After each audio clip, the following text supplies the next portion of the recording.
Hello again. Hi, this is Andy Nicol, the course tutor for the Perfectly Spoken Advanced course.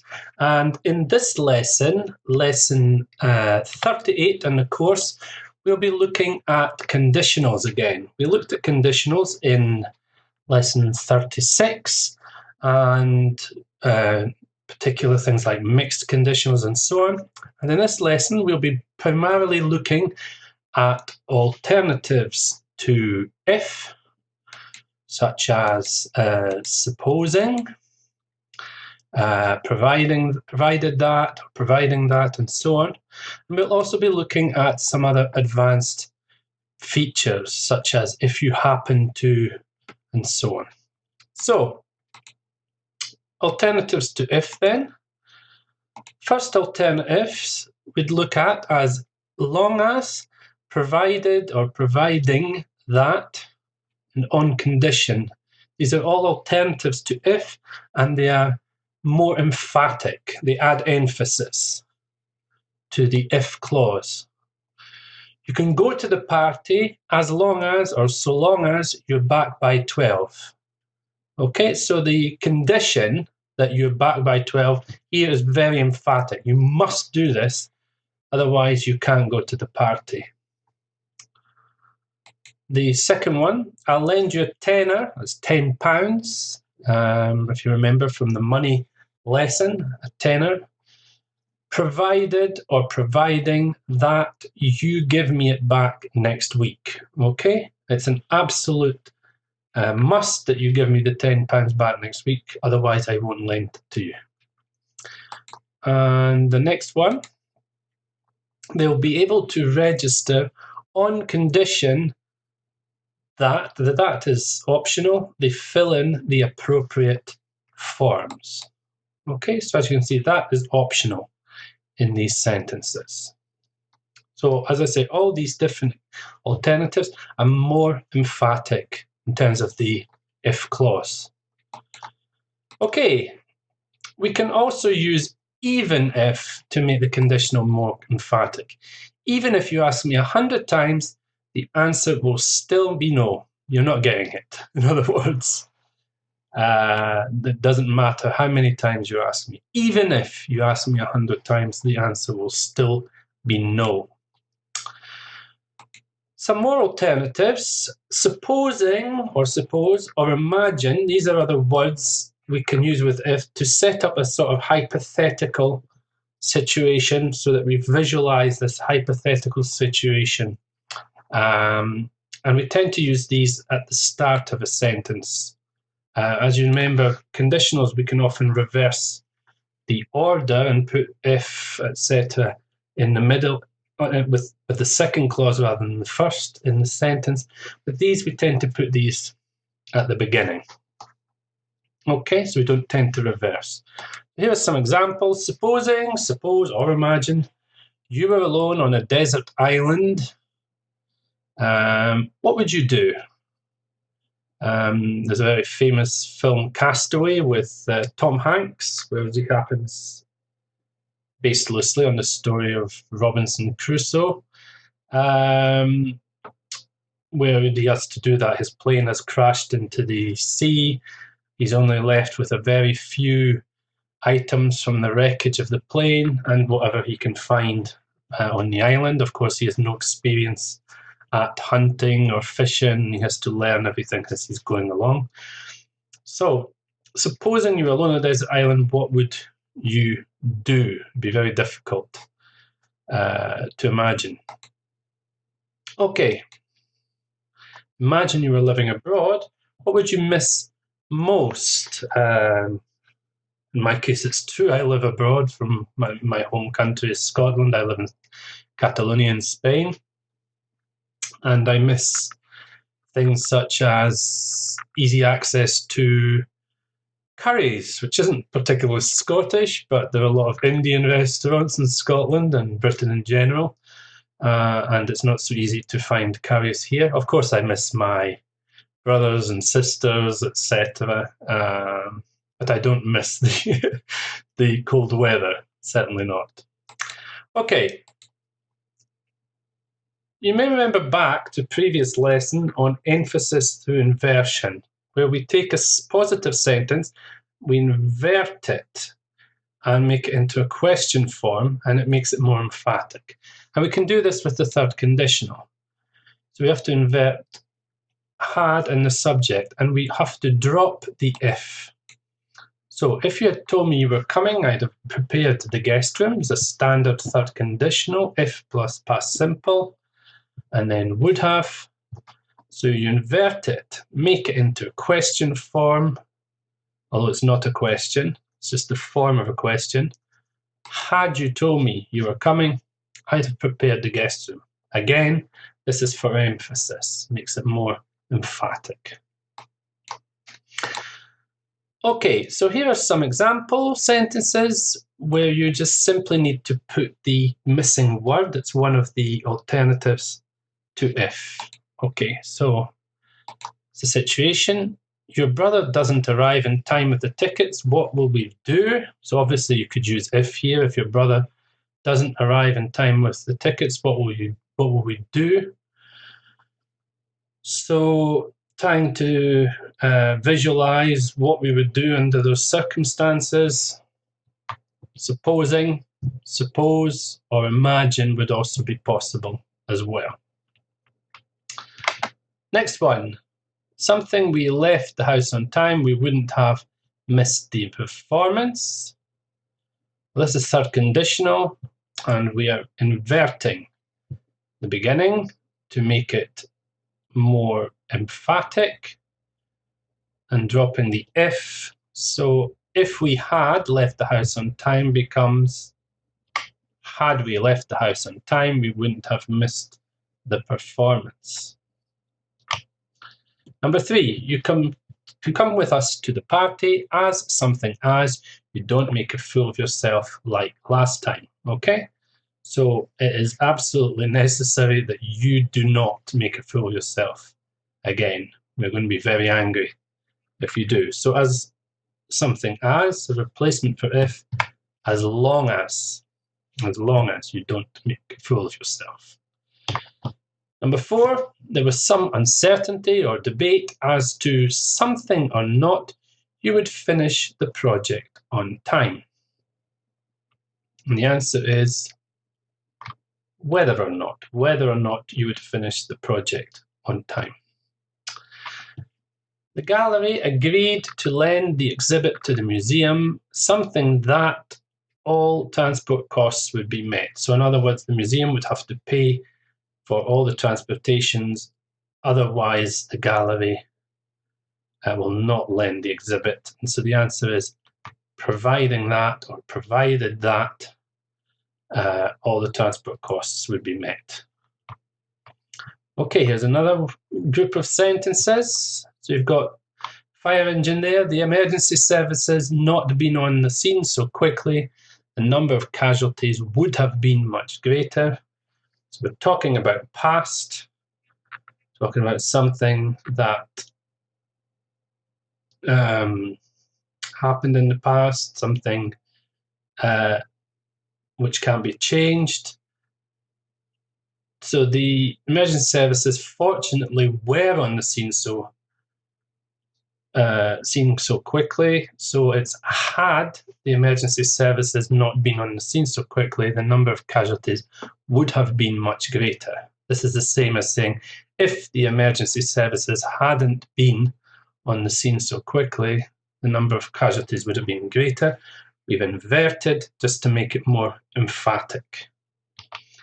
Next one. Something if I lose the case, I'm still going to appeal to the higher court. Again, we're making it more emphatic, and this time we're using even if I lose the case, doesn't matter, I'm still going to appeal to the higher court. Something we do decide to go to the Bahamas, how are we going to pay for it? So again, you're talking about a hypothetical situation, you're visualizing it, what are we going to do under those circumstances? And suppose, supposing, or imagine would all be possible. I put suppose here, but you could use supposing or imagine. Number 9, he will only agree to perform something condition that he has full artistic license to do as he pleases. In other words, he wants to be in control of his own performance, and it's on condition. On condition. And lastly on this, number 10, you can borrow my car for tonight, something, you return it to me tomorrow without a scratch. I want my car absolutely perfect, no damage whatsoever. And then, of course, you can borrow it, providing, or you could say provided as well. As it says, only one word. Of course, you could say provided that, but then that would be 2 words. Okay, let's move on then to some other advanced features. We can use if you happen to or if you should to emphasize that something's highly unlikely or there's only a very, very slim or small possibility. For example, if you happen to or should see Mr. Jones, please ask him to contact me as soon as possible. ASAP, as soon as possible. Now, obviously here, the implication is there's a very small chance that you will see Mr. Jones, okay? Perhaps he's leaving very soon, or you're just not likely to see him. But in the event of a small possibility that you do see him, please ask him to contact me. As opposed to, if you see Mr. Jones, please ask him to contact me ASAP. The implication is that there's a likelihood of you seeing him. It's more likely to happen. Some more. If I was or were plus infinitive with to makes the situation more hypothetical, less real, less grounded in reality.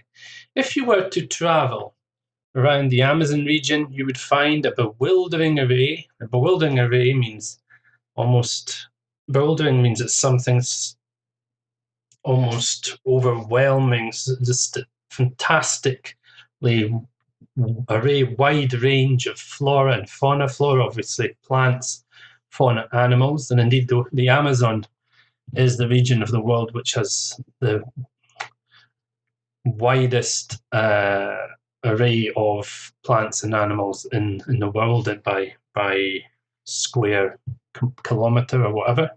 So bewildering array of flora and fauna. If you were to, the implication is it's very, very unlikely for you to go there, but in the event, this is what you would see. Okay? Highly, highly unlikely. Another expression you can use is if plus will or if plus would to make polite requests. Normally we don't use will and would in the if clause. This is something that's been hammered into you time and again in previous, when you've been learning English, but it is actually possible to make polite requests. If you will wait here, the dentist will see you shortly. Or if you would be kind enough to provide us with your account details, we will process your application immediately. So the function of will and would here is to make it more polite than otherwise. So you're going to get some sentences here. I'd like you to complete them using the expression in bold. Could you take responsibility for finding out about that? And I'll do the rest. So basically they're involved in some kind of competition or race to discover information, etc.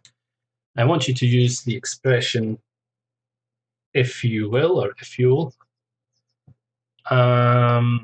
to make the same a sentence with the same meaning.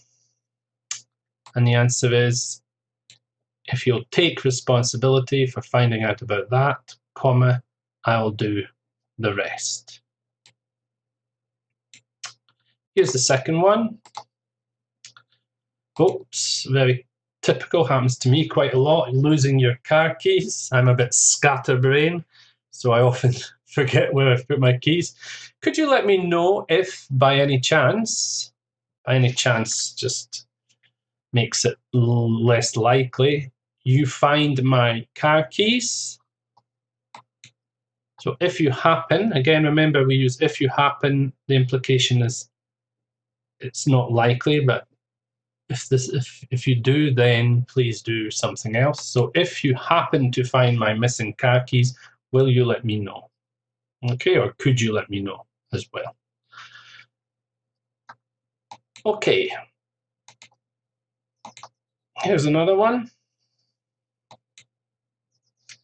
Imagine someone offered you the chance to study abroad. Would you take it? Many of my students considering going to study in the USA or in Great Britain, etc. But a lot of people are obviously quite worried about it. It's a different culture. They'll be separated from their families, etc. So if you were to, here we're talking hypothetically, yes? If you were to be offered the chance to study abroad, would you take it? Okay, if you just said if you were offered the chance, it sounds more likely to happen. But if you were to be offered the chance, it makes it less likely.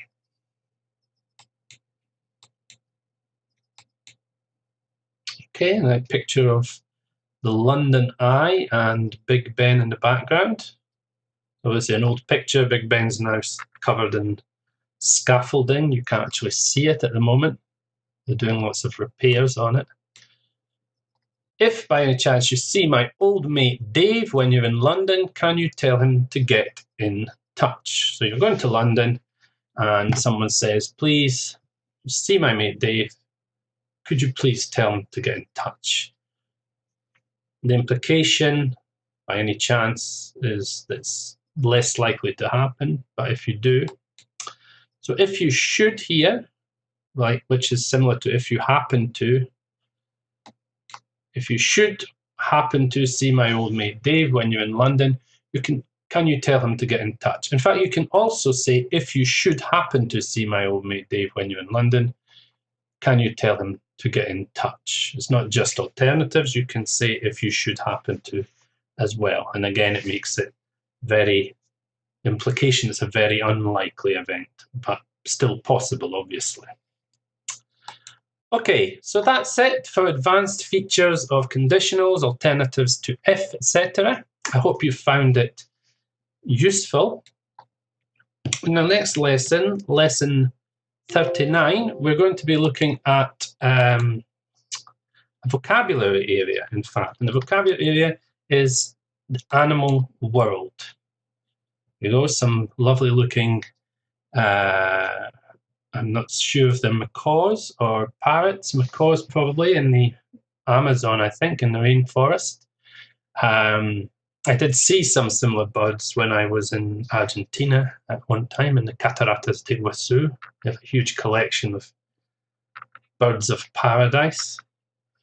Amazing creatures. So anyway, this is an animal world. We'll be looking at things such as parts of animals, similes. These are expressions we use in English to compare things. For example, as blind as a bat means you're very, very blind indeed. Bats, after all, can't see very well and have to use sonar to travel around. So we have the expression, he's as blind as a bat. He needs really strong glasses. Okay. And also animals' habitats, where they live, and so on. So all about animals, basically. So I hope that you'll be able to tune in to that lesson, and I look forward to speaking to you then. Bye-bye for now.